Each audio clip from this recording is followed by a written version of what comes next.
Hello and a very warm welcome to your ACCA Audit and Assurance course at First Intuition. So what you can see on my screen at the moment is our online platform FI Learn. So let me talk about the resources you can find if you were to click on this folder, Getting Started. The key document you're going to find in the Getting Started folder on FI Learn is your study planner. So this is a really helpful document that should guide you through your study.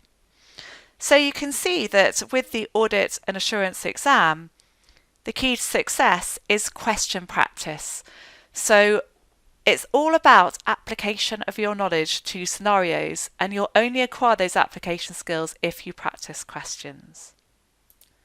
So what resources do we have available to us to help us achieve a pass in our exam?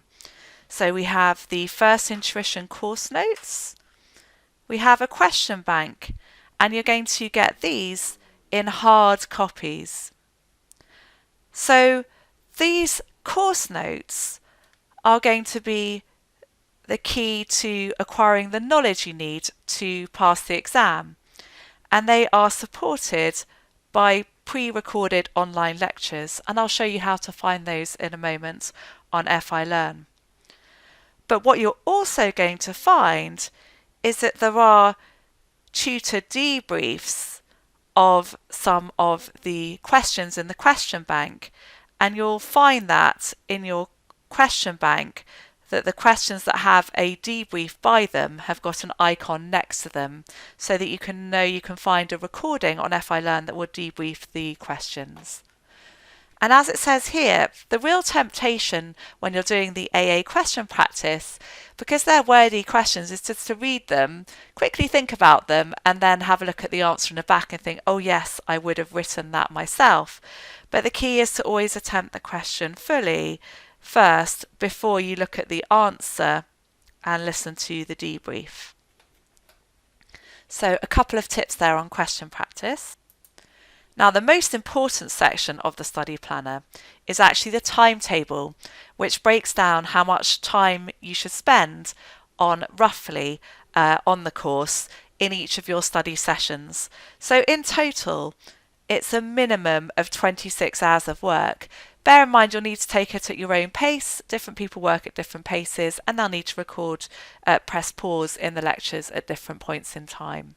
So to help you identify which are going to be the more challenging topics, we've got this traffic light system where we're going to be having green for the easier to understand chapters, red for the chapters that are a little bit more challenging, and amber for the in-between chapters. So you'll know that perhaps the red chapters might take a little bit longer, say, than the amber or green. So you can see that this is broken down into bite-sized, manageable study sessions with the appropriate time that you need to spend in minutes on each of those sessions by chapter. And it will we've got a little bit of guidance from your tutor about what are the important things to focus on, as well as the colour coding, and questions to practice from part 1 of the question bank. So part 1 of the question bank is what you should be covering all of during the tuition phase of your course, and on the revision phase you'll be covering part 2 of the question bank. It's very important to practice on the computer-based exam practice platform that the ACCA provides, which will exactly replicate what you'll see in the real exam. So as it says here, it's really important to use that practice platform by logging in with your My ACCA login to practice questions in the CBE exam format, both the questions and how you type up your answer. So we recommend that you should attempt at least the specimen exam and the most recent past exams in that exam platform format, so you get to practice the real software before the actual taking of the real exam on the exam date. The ACCA AA syllabus can be found on the ACCA's website, and on the website you'll see that there is a syllabus and study guide. So if you download that, you'll see what the specific learning outcomes are for this paper and what the syllabus content is.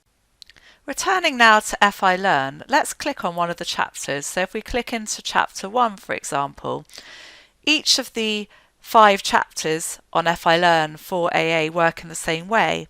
What you'll see is that you've got listed on FI Learn what the learning objectives are for the chapter. And the way that you need to study for this exam is open up the hard copy of your course notes and then listen to these series of videos that will guide you through the content of the course notes. So you can annotate your course notes and complete the interactive lecture examples as you listen to these specific lectures. And you can see how long each lecture is so you can plan your time accordingly. Once you've listened to all of the online lectures for the chapter, then you can have a go at the questions, and the study planner guides you to which questions to have a go at in the question bank. And if they've got a debrief icon by them, you'll find the debrief for the questions in this section here. So in this particular chapter there isn't a debrief, but if we have a look at chapter 2, you can find you've got some debriefs there, and they're all named, and you'll be led to the debrief by seeing the icon in the question bank. Now what you're going to find as well is in each chapter, there's what you call test your learning questions, and these are a series of multiple choice questions that test your knowledge. So actually you might find it easier to complete your test your learning questions before you then go on and do the past exam questions in your question bank. So that's what you're going to find within each chapter of FI Learn. There are 2 other important folders to be aware of. The tuition course exam, which is a compulsory part of the course that you should do after studying all of the chapters and completing all the recommended questions in the study planner.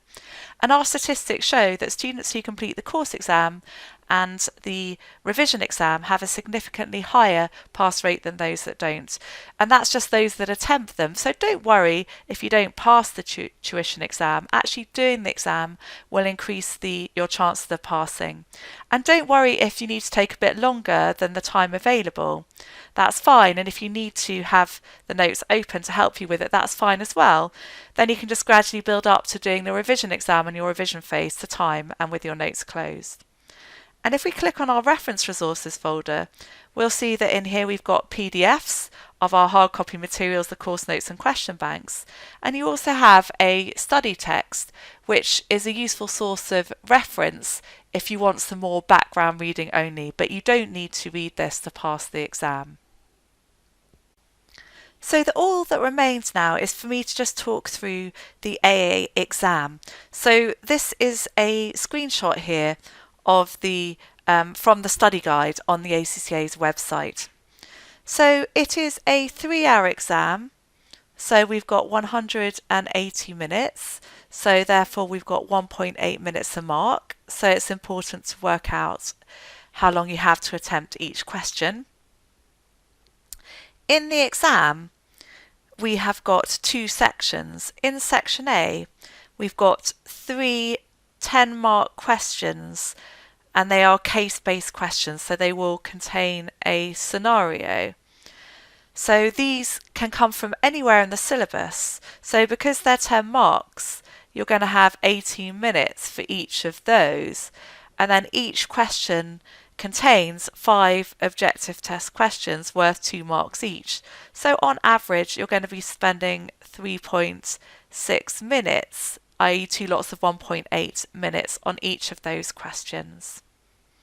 And then in section B of the exam, we've got 1 30-mark question and 2 20-mark questions. So again, these are long form questions and they contain scenarios. So as we said, the exam is all about application of your knowledge to scenarios that are designed by the examiner. And it's really helpful because the examiner specifies a little bit more what will be in the main content of these questions. So planning and risk assessment. So one of the questions will typically ask you to identify audit risks in a scenario and come up with the auditor's responses to those risks. Another key area that comes up in these questions is internal control. So these are a company's procedures that they have in place to prevent and detect fraud and error. And in your exam, in your long form question, you might be asked to come up with some objectives of internal controls, some deficiencies in internal controls, so weaknesses, maybe even some strengths in internal controls, maybe some recommendations that you can make for a company to improve their internal controls, and maybe some tests of controls. So that tends to feature pretty heavily. And the third area to feature pretty heavily in section B of the exam is audit evidence. So quite often you will get questions asking you to generate substantive procedures. So how you're going to test the numbers in the accounts. So that's the exam structure. To conclude, all that remains is for me to say, remember that we're here to help you, so please contact your tutor if you need help at any point during the course. So best of luck in your AA studies. I hope you thoroughly enjoy the paper. Goodbye for now.